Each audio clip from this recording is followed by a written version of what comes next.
Well, thanks for stopping in. It's a Night Shift video. My name is James, and today I am joined by my co-host, Cody.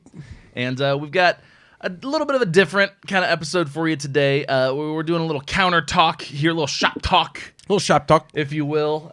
So we're going to cover our best and worst of 2019. I'm ready. Now, we have the uncut kind of debate of everyone's lists, everyone's separate lists.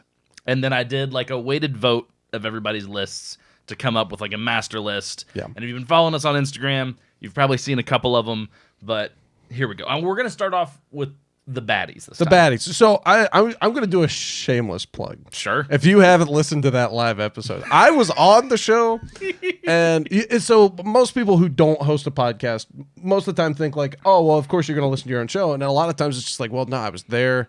Like, I did it. I know what we're going to say. But, like, there are just so many off-the-cuff comments. And then there's one point where Alex gets confused on who Jake Gyllenhaal is. And there's just some amazing moments in that episode. It's really good. So, I after that, I've kind of determined the end of every season, we'll make sure that we can fit in and all in. Absolutely. And it's hard to get a camera on 5 people, so it'll probably just be audio only, just like that one was. But... it was a really fun episode. Awesome. If you have any kind of commute, it's like there and back with maybe a little bit of extra. Like that's kind of when I fit mine in. It's great. It's great. It's a fun listen, even if you don't know the people. Anyway, we're starting with the baddies. So our bottom 5. We're going to start with number 5. 5. Work our way down to 1. Okay. 1 is voted our worst movie of the year. Ooh, that's how that works. And number 5 is Happy Death Day to You. See, so. I was not there for that night. Oh, you didn't see this and one. I saw Happy Death Day, which I really enjoyed. And we all really enjoyed. It was good. And, like, when Happy Death Day to You came out... I think that would have been pre-podcast. Yeah. We watched Happy Death Day pre-podcast. Yeah. So they don't know that we liked it. We liked Happy Death Day. We liked it. Yeah. It was kind of one of those pleasant surprises. None of us had... a whole lot at stake on it. No.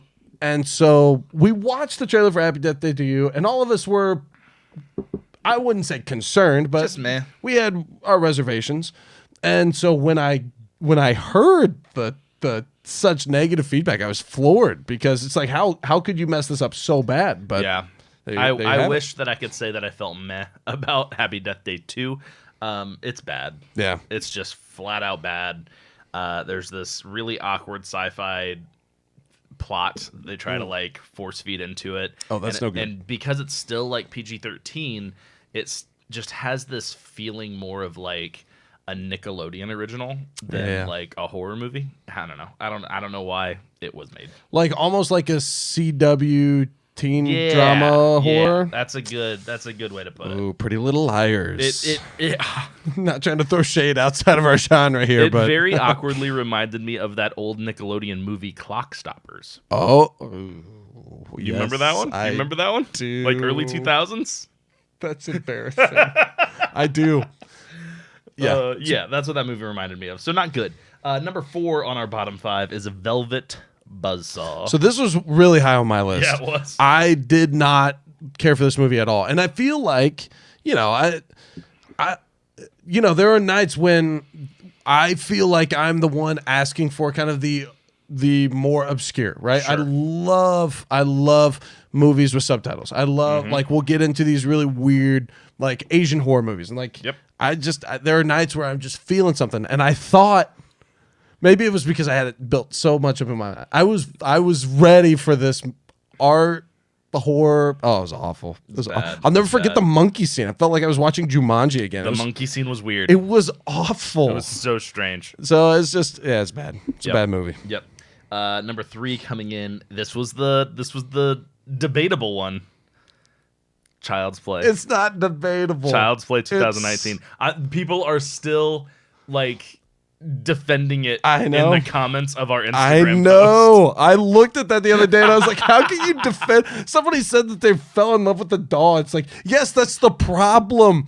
You're like, Jackie should not be endearing. Like, yes, he is a victim. He got reprogrammed and he wants to be this fun, kind doll that all of a sudden he gets the red eye switch. Like, this, it was bad. All right. Sorry. I still am in the camp of not loving it, but I thought it was better than maybe number 3 on the worst list. Well, and I will say, I think when you guys make the arguments of this could have been a great movie if it wasn't a Child's Play movie, like I can see that argument. But there's people in our Instagram comments that are like, no, this is exactly what the franchise needed. And I'm like, okay, I guess if that's your thing, this is what it needed. Aubrey Plaza, maybe. Number 2 is another one you haven't seen.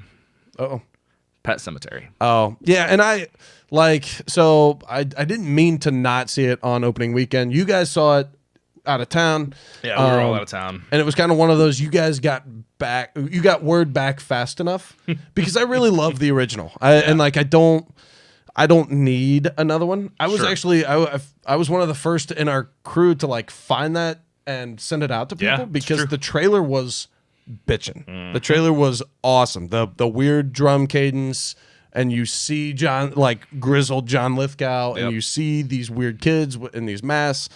I was really amped, and I'm glad that you guys headed that off because I do love the original. Yeah. So it's not great. And then number 1, our worst movie of 2019, The Curse of La Llorona. Like I don't feel like I need to say anything. It was that bad. I will say on that one, no one came to defend that one on Instagram. No. Like I've generally heard people talk about like, oh yeah, I liked that movie, but no one commented on their Instagram like, no, this was actually good. Like, no. Everybody's like, nah, you're right. Yeah, that was, it was rough, man. And as big as they're making like this Conjuring universe with all these like movie tie-ins and The Nun and everything else, it was so loosely connected that it was like, what's the point? Yeah. And I feel like some of those tie-ins are like relatively contrived, but this one was just so far off. Yeah. I mean, it's just like one brief mention, and it was kind of right at the end. Like, oh yeah, that was the guy from that one movie. Yeah. I forgot. Yeah. And it's just, and I think Josh said it on the big group night where like, the fact that it falls into that universe is really, really sad. Like it's unfortunate. They kind of have, in his eyes, and like I just kind of like chop it off, separate it. Like I like those movies for what they are, but like in his eyes, he kind of said like it feels like it redacted some of those points that it had earned in his mind. But I don't want to speak for Josh; he's not here. But if you want to hear someone rant about The Curse of La Llorona, yeah, Josh rarely gets that passionate on the podcast. Oh, he was into it. He was into it. It's worth listening. Actually, if you don't even want to listen to the whole thing, just message me on Instagram. I've already sent out just the time code to a couple other people. Yes, there you go. I can do that. I don't know it off the top of my head, but I can find it in my messages. There you go. All right, let's turn it around. Let's get to the good stuff. I like this. Number 5, Brightburn. Yeah, and again, the Cody shocker heard around the world. I know. It's like, so here's the thing: is like I didn't see this, and then one person out of our crew said that they didn't like it, and so I was like, oh, this must be awful, so I didn't watch it. And come to find out, it's like supposedly really good, pretty good. And sorry, I didn't mean to interrupt you there. You're fine. I feel like this is something that kind of goes through my mind quite a bit. Like, what if Superman was bad, or and like we see that play out in comics to a degree, but not to a horror degree, or also kind of goes Sun and the Injustice storyline where he like kills the Joker. But it's so like, but to a horror aspect, like, and I'm really excited now to go see it. To like, I mean, it's on many platforms, so I feel like I was here so many weeks, and like here we are. There's a few that were very important to our surveys that I missed. Well, here's the thing: is I guess maybe my kind of view of this movie is a little tarnished as well, because I felt like it got a really positive response in theaters, but when I've said that on the big podcast, then I got a bunch of people reaching out to me saying, no, it was terrible. Everybody hated it. It was in theaters. What are you talking about? You're an idiot. I'm like, okay. I was wrong. I guess I was wrong. It was, I guess, just like a localized bias. Like, I know for Nathaniel, our friend Nathaniel, who runs a meetup group, a local meetup group called Fort Wayne Horror Junkies. If you're in Fort Wayne, you like horror movies, you should look them up. And they get together, they talk about them. But they did an event where they all went and saw it, and they all loved it. Really?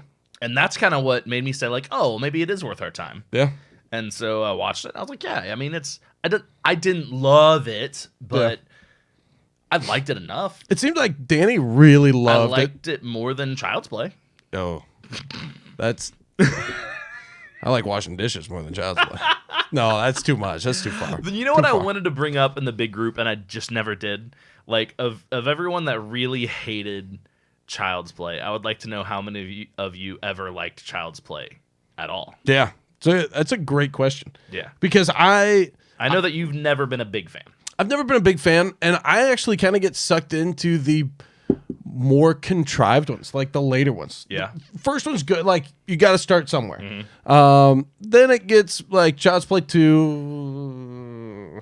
Child's Play 3, I think, is pretty entertaining. Really good. And even Curse is like, not, I mean, it's just like, I don't know. Like, we've gotten to the point where, but I'm also like, it kind of falls in the same camp as like Wishmaster, Hellraiser. Yeah. We're like, I know that this is bad. Right. But it kind of scratches that nostalgic itch. Sure. And it's so contrived that I don't feel like I have to argue it. Right. Right. Like, it's just like, this is ridiculous.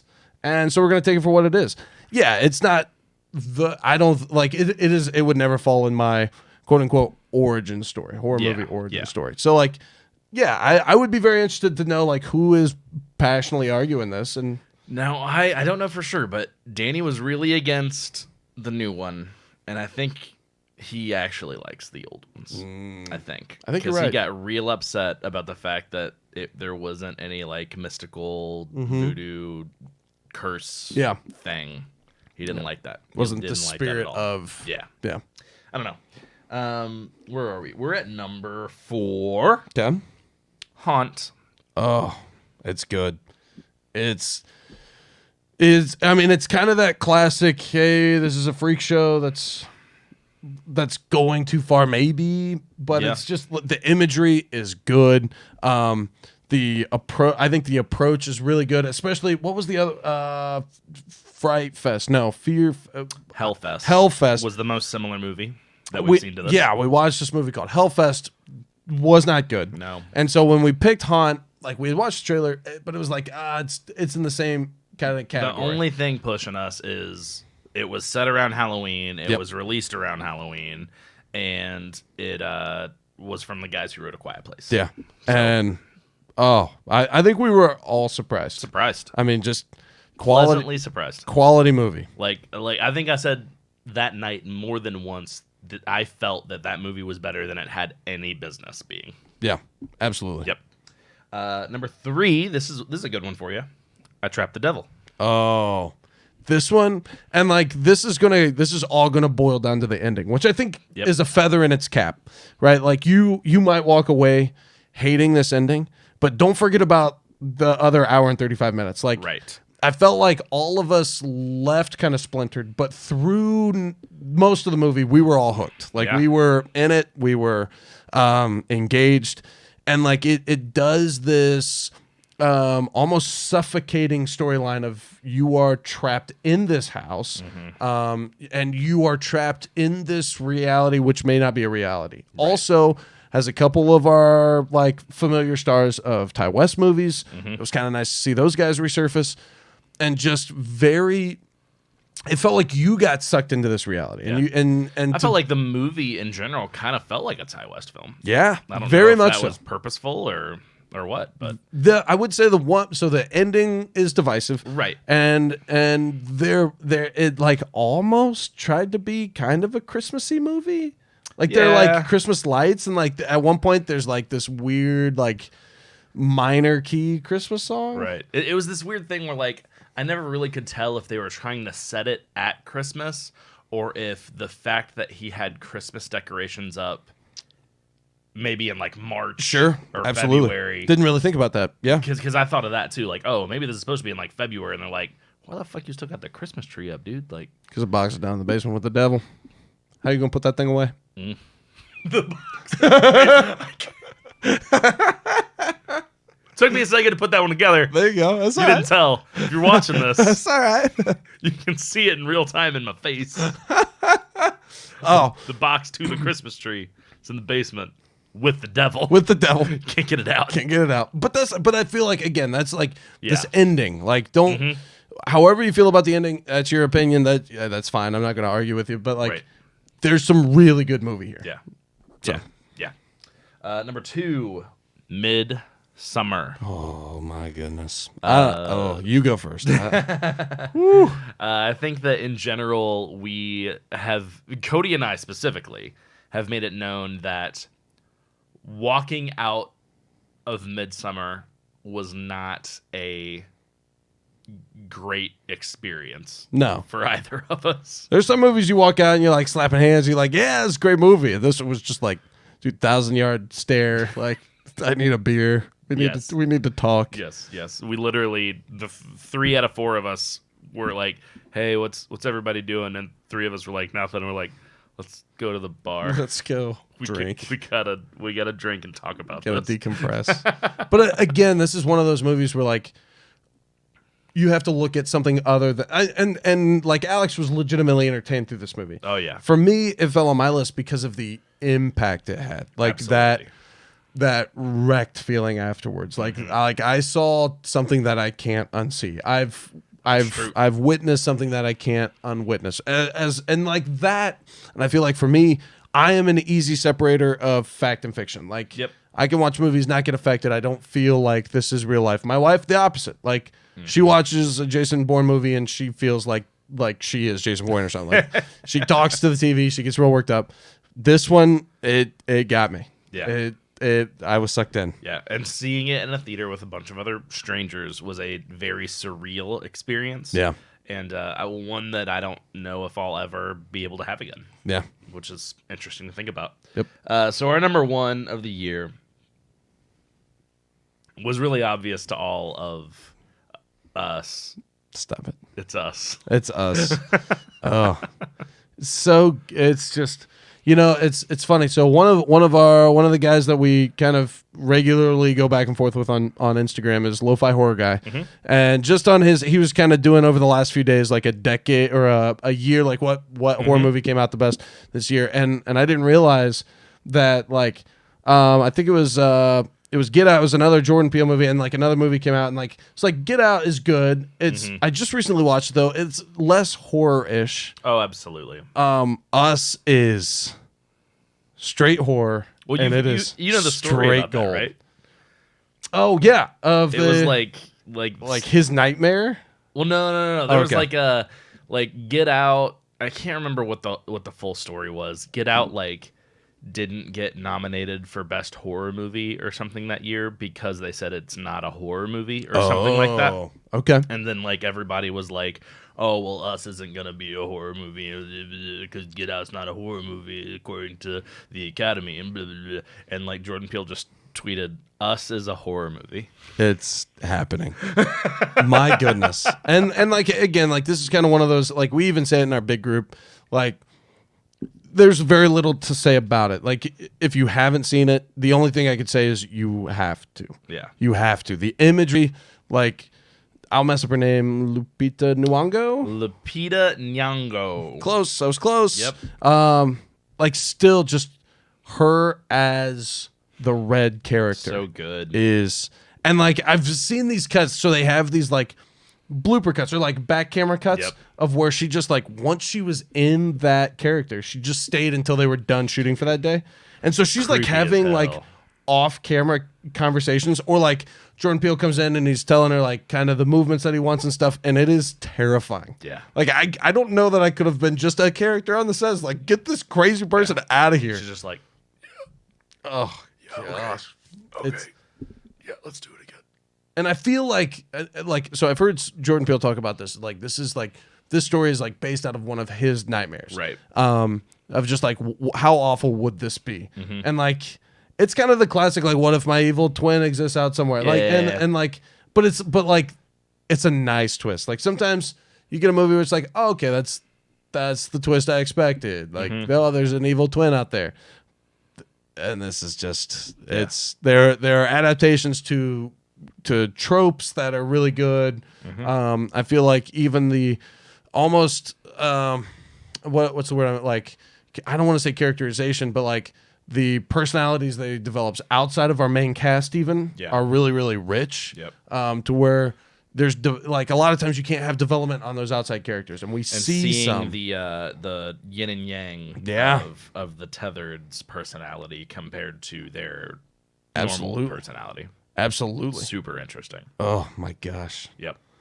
Oh, there's just you gotta go see it. Yep. If you haven't, and if you have, you're saying like, oh yeah, okay, move on, because everybody I mean, I didn't see any criticism of this movie. Some people don't like it. It hasn't necessarily gotten universal praise, and a lot of people it lives in this weird space of like, it's maybe not quite as social as Get Out as far as like what it's saying. Oh, okay. So like the kind of like art horror intelligent side is like, oh, it could have been, so much more nuanced, or like it could have tried to say something so much stronger and deeper, like Get Out. However, you don't have to do that every time. I still think the movie has a message, and I think that it can be interpreted a couple different ways depending on how you want to look at it. Absolutely. And then like the other side, that's like everyone who loved fucking Ready or Not this year. I'm not saying it's bad. Stop adding me about Ready or Not, okay? I'm not saying it's bad. It was just okay.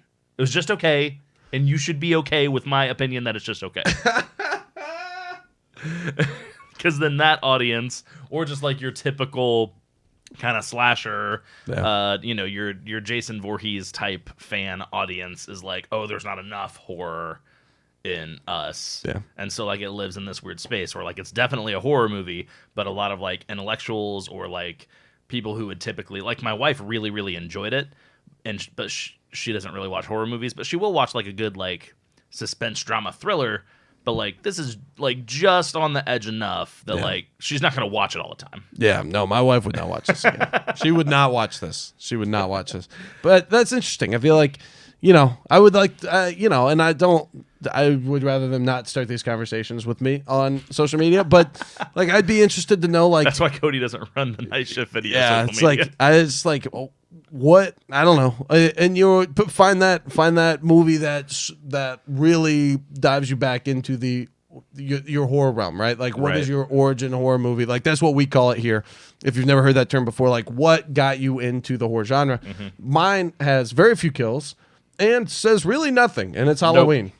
Does nothing. The boogeyman, it could be next door. That's the message. Just like, ooh, is he? And I would even venture to say, at this point, like, the setup for Halloween has become such a tired trope that we make fun of it, and we even call it insensitive. Like, absolutely, it's literally a story about a mentally ill man who kills people. Yep, and it villainizes mental illness. Yep, like, glad it says that. It's like, I don't know, like, I don't know. I guess I'm not that. Maybe I'm not that needy when it comes to my movies. Yeah, it's like whatever. Okay. Anyway, we liked Us. A lot of people out there, a lot of you liked it too. Oh yeah, but just not everyone did, and that's okay. I did want to highlight a couple other kind of just really cool things that happened this year. Let's go before we sign off. So the Creep Show. Oh, Creep Show and Creep Show 2. Yep, movies, and the 90s, and it got rebooted as a Shudder original TV series. Let's go. And you have talked about your love of anthologies. Absolutely. Not your love of Creepshow. No.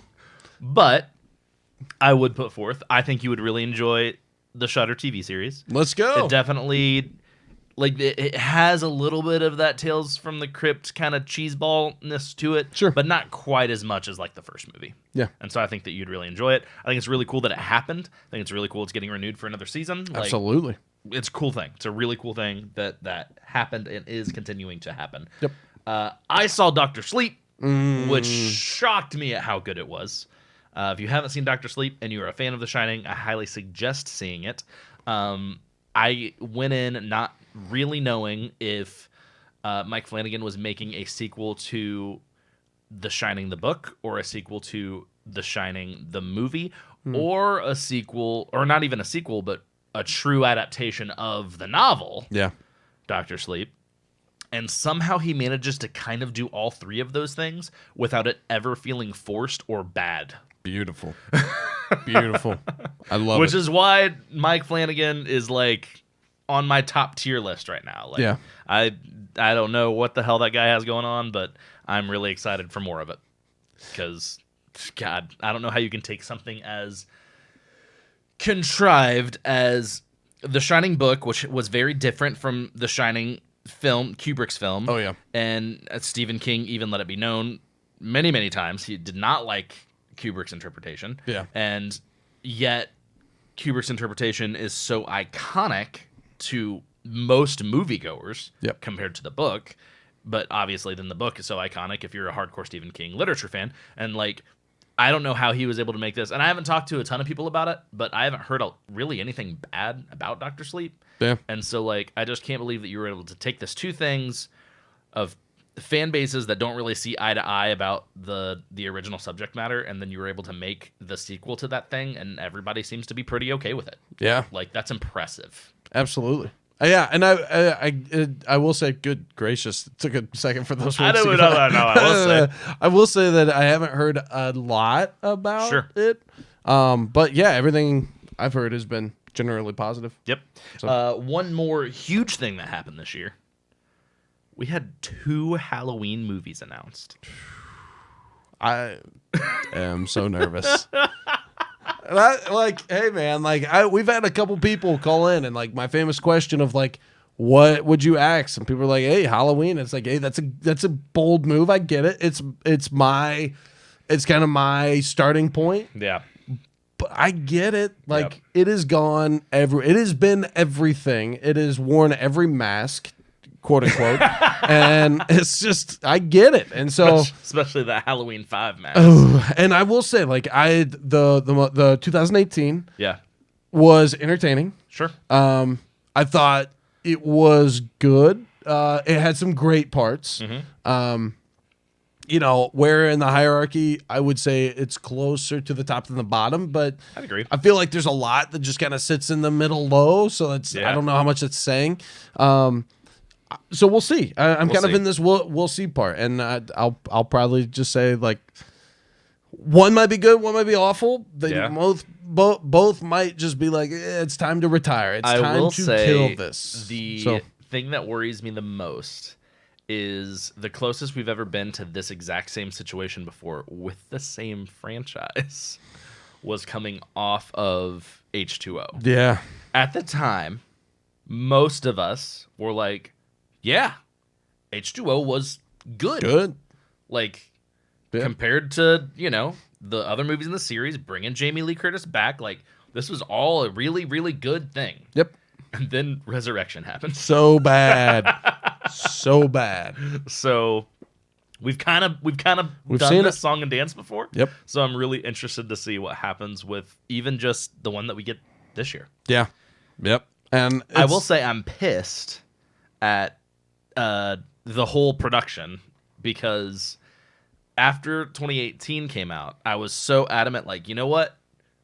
End on a high note. Yeah. This was good. Just stop. You can just stop now and that'd be fine. Yep. Everyone would be fine if you stopped. Everyone. Even the hardest core of fan would be like, you know what? If you stop now, that's fine. A huge 40 years have passed since the original. We get a reunion. We get a victory lap. We get it. It plays all the hits. Yep. It does a couple little new things with humor that were good. Okay. Like, it's fine. Yep. It's a good movie. Let's stop. But I'm so excited to see the next one. And I'm angry. Yeah. I'm angry that the marketing machine has done that to me. Yep. It got me. It got you. And I feel like it's one of those things, it's the gambler's fallacy, right? Like, this is like, they can do it one more time. Like, I walked out not seething. Right. They could do this one more time. And you're going to get burned. It is what it is. Yeah. I'm not going to defend it if it's bad, but I'm very much looking forward to being entertained, hopefully. Hopefully. All right, well, that about wraps it up for us here tonight. For Night Shift Video, I am James, and this is... Cody. And we're just saying, thanks for stopping in.